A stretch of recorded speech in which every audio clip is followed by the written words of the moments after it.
Ei pessoal, mais um Politiquejo. Hoje nós estamos entrevistando Gilson Reis, que é vereador aqui em Belo Horizonte, nosso querido vereador e professor que esteve aí à frente dessa batalha que aconteceu essa semana em Belo Horizonte, que é a luta aguerrida dos vereadores, dos sindicatos, dos trabalhadores, dos professores na resistência contra a escola sem partido. Essa semana nós estamos aqui comemorando o Dia do Professor e, infelizmente, na Câmara Municipal de Belo Horizonte foi aprovado em primeiro turno o projeto Escola Sem Partido. No entanto, houve uma grande resistência dos vereadores aí progressistas. Primeiro, te agradecer a presença, Gilson, aqui estreando o nosso programa que vai passar no YouTube, vai passar no podcast também, e começar a fazer algumas perguntas sobre a Escola Sem Partido. Primeiramente, a gente queria saber de você o que é esse projeto Escola Sem Partido, afinal, e como que você avalia se há abertura de precedentes, sendo Belo Horizonte a primeira capital aí a ter a aprovação em primeiro turno desse tipo de projeto. Primeiro, queria agradecer ao Politiquejo por esse bate-papo, né? Nós estamos aí ainda no calor desse embate realizado aqui na Câmara Municipal. E é importante que a gente possa divulgar a nossa opinião sobre um tema da maior relevância. Primeiro, sobre a questão da política, do que é a chamada Escola Sem Partido, nós identificamos que a Escola Sem Partido é um projeto de um setor fundamentalista e de extrema direita aqui no Brasil, que consideram importante atacar a escola sobre todas as formas, criar as condições objetivas de dominar o espaço escolar, para poder introduzir novos conceitos no processo de liberdade do ensinar e aprender.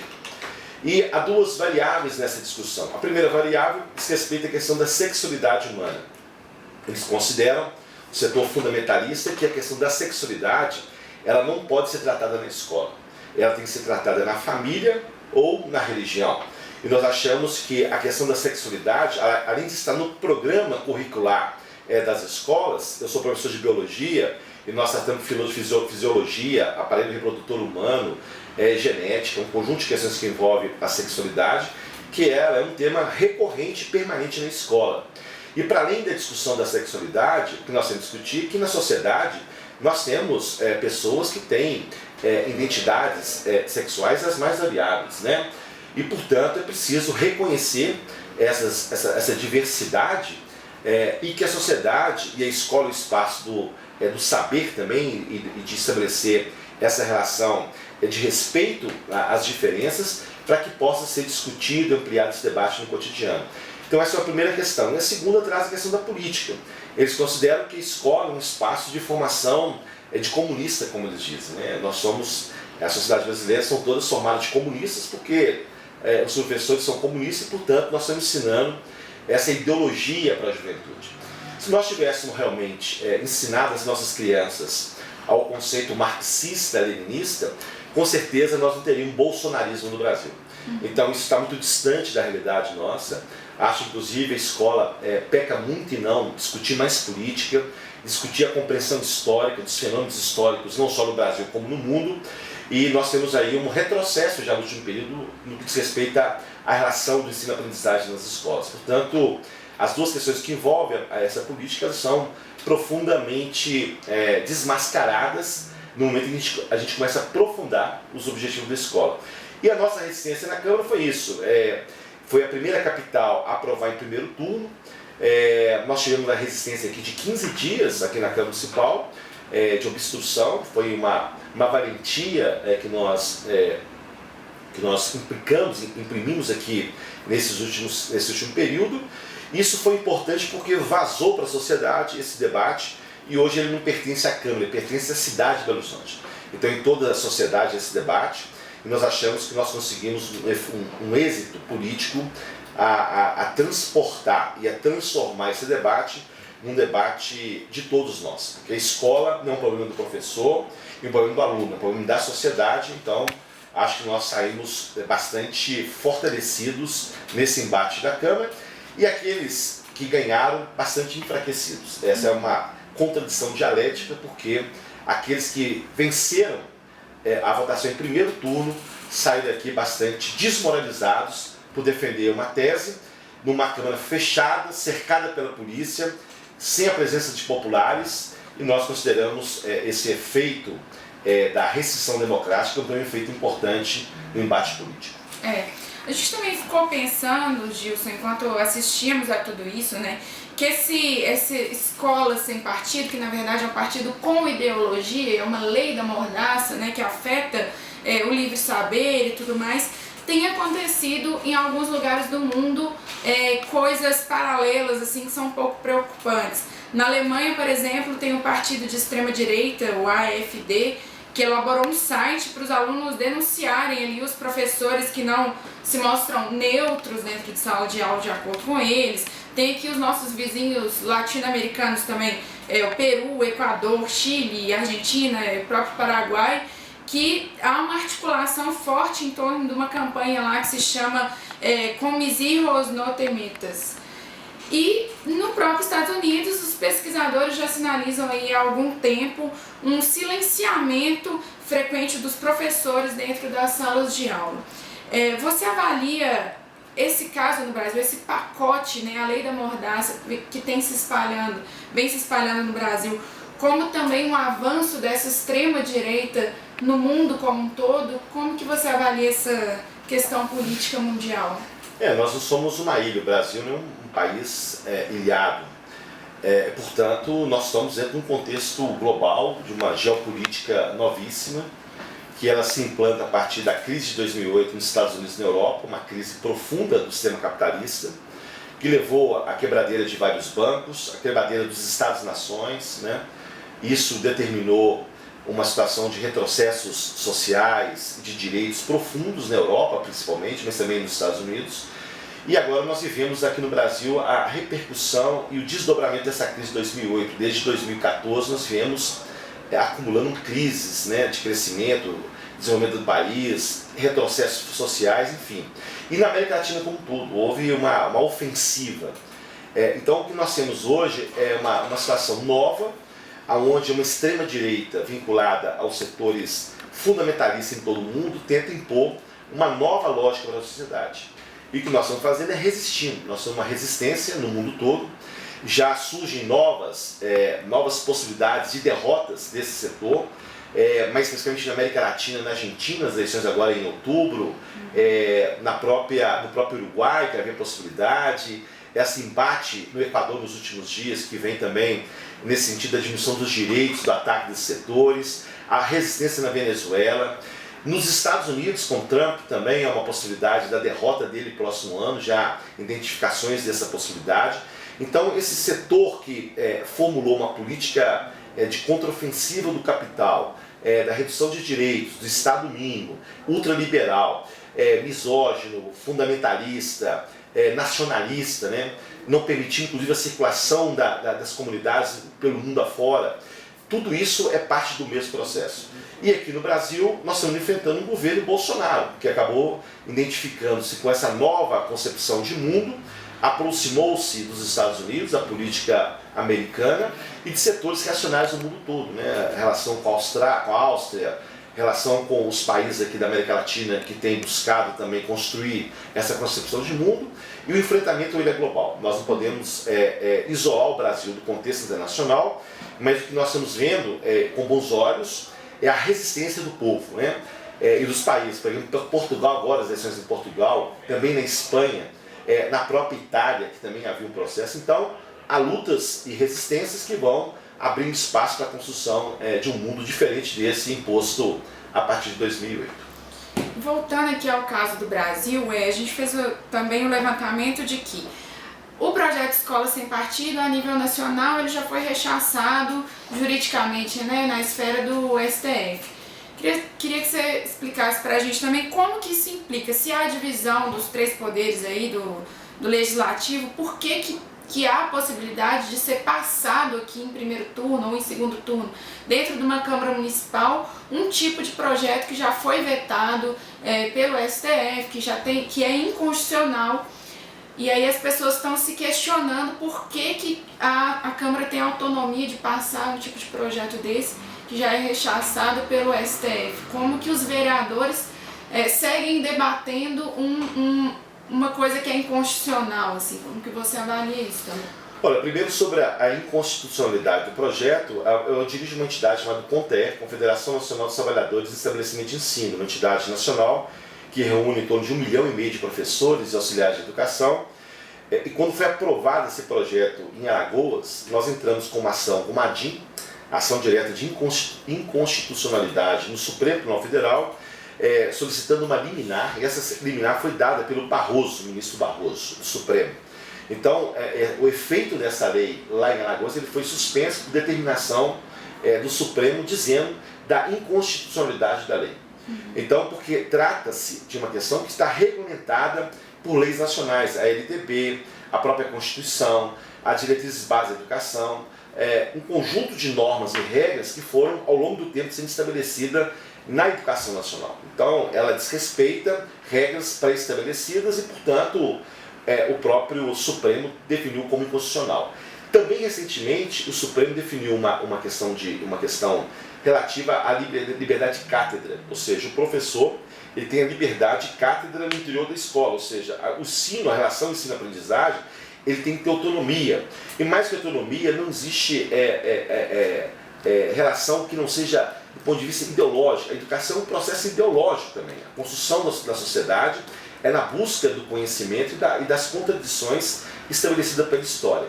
Então a primeira questão é isso, ela é inconstitucional e ilegal do ponto de vista político brasileiro. E o mais impressionante, nós estamos falando do governo Bolsonaro, falando do Bolsonaro anteriormente. O próprio governo Bolsonaro e o ministro da Educação, que é um desserviço ao Brasil, o que vem sendo feito pelo ministro, recentemente ele gravou um vídeo dizendo da escola para todos.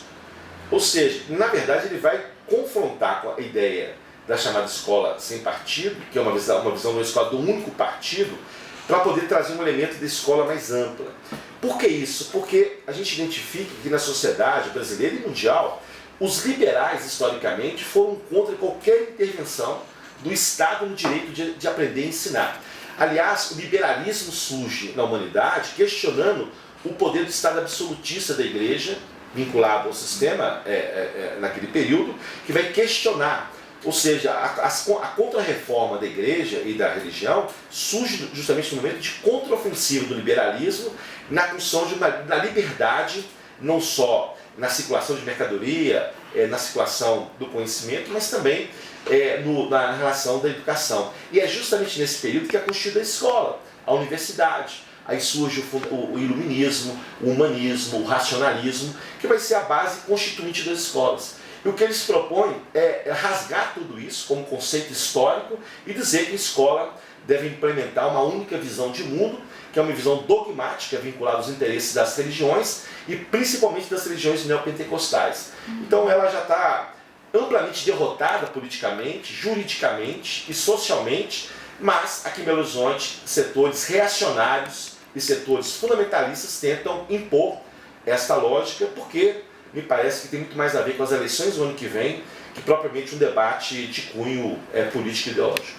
Tem muito. A gente ia até fazer outras duas perguntas, mas acho que você já nos contempla quando coloca essa coisa da cátedra do professor, que não tem como separar, então, o sujeito que detém o conhecimento também do sujeito que atua como facilitador da aprendizagem da criança, do adolescente como um todo, e também como um sujeito que normalmente é quem media a violência que a criança sofre dentro de casa, né? Então, todas essas relações passam pela pessoa do professor e, não obstante, também a gente tem essa lei querendo se colocar dentro das escolas como cartazes, e isso está dito dentro do projeto de lei, e a gente não tem o ECA sendo panfletado nas escolas, que aí sim traria outros direitos para as crianças. Você também é autor do projeto Escola Democrática, que em suma traz um pouco do ECA, dos direitos, né, básicos das crianças e dos adolescentes, que já é aí colocado na Constituição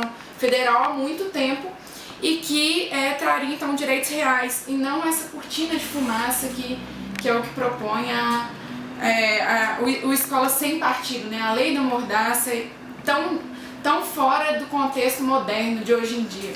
Veja só, Luara, nós podemos aqui passar horas discutindo um assunto, mas eu traria dois temas que nós discutimos aqui ao longo desses dias. Primeiro, você trata sobre a questão da relação com as crianças, né?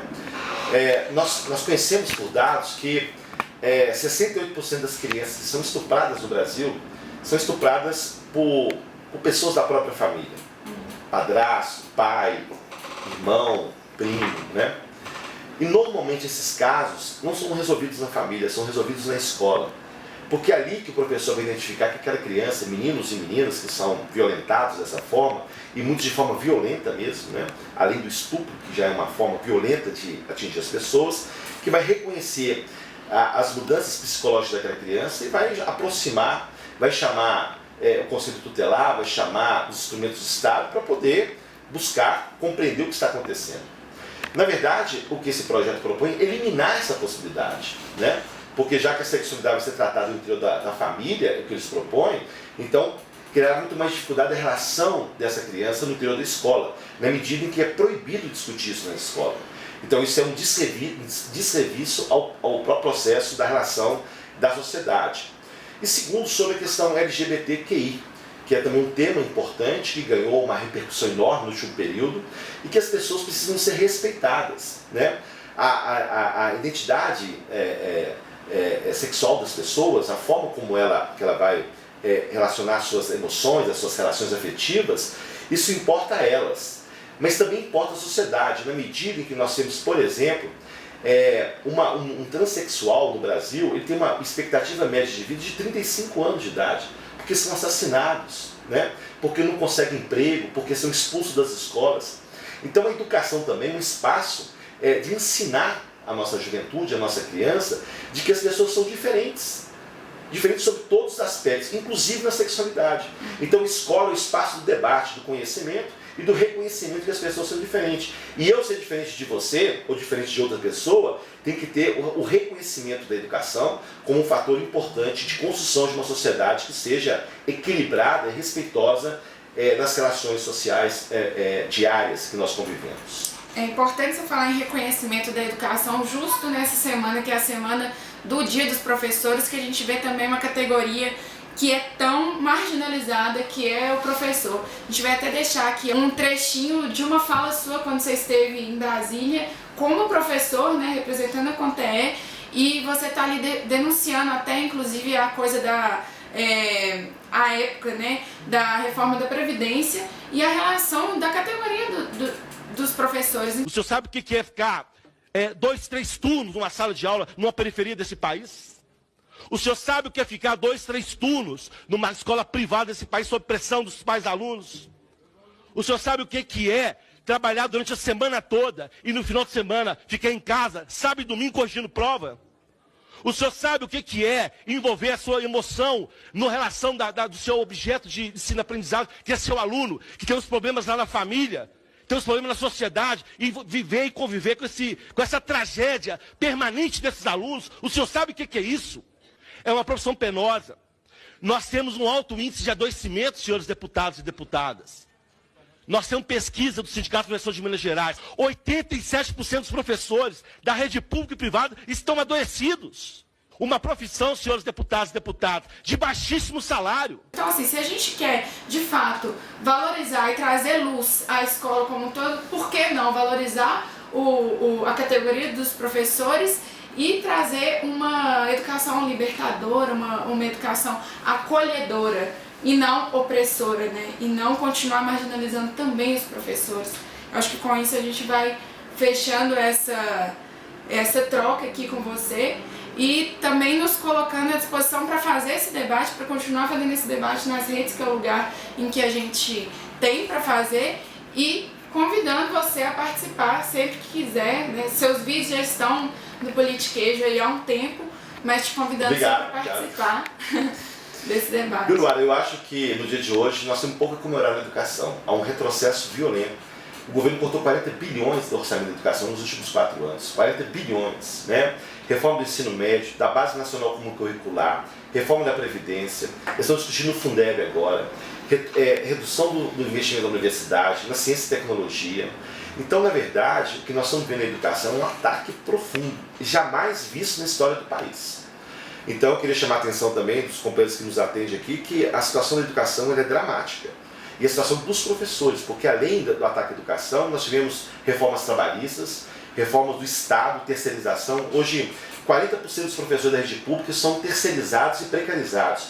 Então, é uma situação dramática, que nós vamos precisar de muita luta, de muita força, e nós sabemos que nós, professores, auxiliares de educação, estamos no centro de ebulição da luta política brasileira, e eu queria convocar os meus colegas professores e professoras que levante a cabeça, erga os nossos sentimentos de luta e de capacidade de resistência, e dizer que não é esse governo, nesse período tão ruim da história, que vai nos derrubar.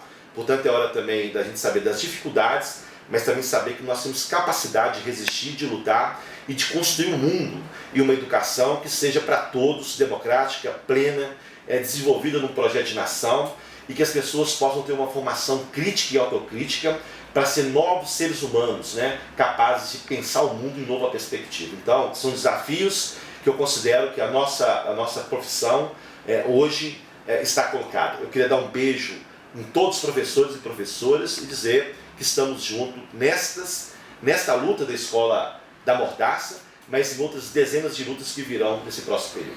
É isso aí, te agradecer, Gilson, por Obrigado. Participar, colocar à disposição de novo, e também sigam aí nas redes sociais, tanto os canais oficiais do Gilson no Facebook, no Instagram, no Twitter, e parece que é justamente no vídeo em que a gente fala sobre lei da mordaça que o nosso vídeo aparentemente foi boicotado. Não, gente, deu um pau mesmo. É o seguinte, se inscreva no nosso canal, ativa as notificações no YouTube, no SoundCloud, sigam a gente no Instagram, sigam a gente no Twitter e também façam o mais importante, ajudem os nossos amigos militantes a continuarem com esse lindo projeto. A gente está no Apoia-se, apoia.se/politiquejo. Lá com apenas R$5 você pode ajudar a construir esse canal e a gente continuar debatendo entre nós sobre o melhor da política. Um abraço para vocês e até a próxima!